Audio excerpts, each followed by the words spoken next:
right, my name is Kayla Green. I am a triple major, criminal justice, sociology, philosophy with a concentration in pre-law. I just graduated yesterday, last afternoon, about 2:00 p.m. And I'm from one of the greatest cities in the world, Chicago, Illinois. Honestly, the whole transition from high school and to college was kind of scary for me personally. Like, I felt like I hadn't done enough.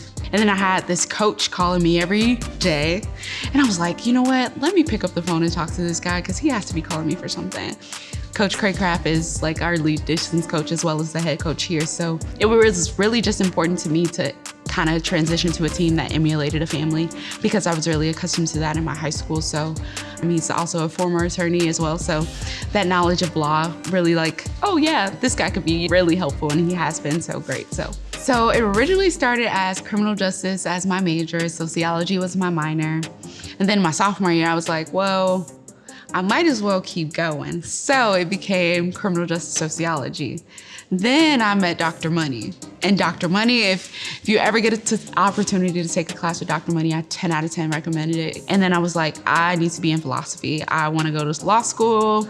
So I did philosophy with the concentration in pre-law, and they all were in support. Every advisor signed off and was like, I think you can handle it, go do it. Why criminal justice? The criminal justice system has greatly affected my family. A lot of the males in my life have been incarcerated, unfortunately. My dad was one of them. Like, for most of my childhood, that's where I was going. I've pretty much visited every penitentiary in this state. And I wanted to be the change in that. Like, I understand that once that label's placed on you, it becomes harder to pursue a lot of different avenues. And even though that was my father's story, he always encouraged me to go beyond that.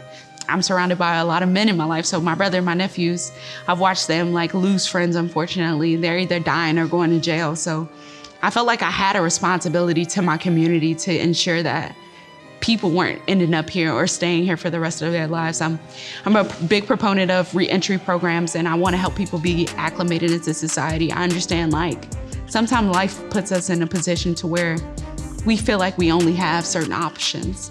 It definitely became a personal fight, and it's a fight I'm not willing to lose. So I'll ascend into any courtroom and I'll argue on behalf of anybody who just needs justice to be served. So speaking at commencement was an extreme honor.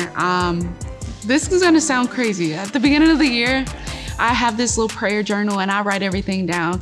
I wrote that down. I said I wanted to be commencement speaker. I dreamt about it. And when I stepped on that stage, it was totally different. Before I got up there, I'm like, I hope I don't pass out or just throw up something crazy. But I really just wanted to encourage and uplift my peers and really let them know that Millikin will always be here to support. Let them know that I am proud of them and their accomplishments. We did this, we couldn't have did it without this university and the support it has and the resources that are here. My next steps really consist of, I'm honestly preparing for law school right now. So that's a big thing for me. I plan to be in law school in fall of 2024 so I can be back on track with my graduating class.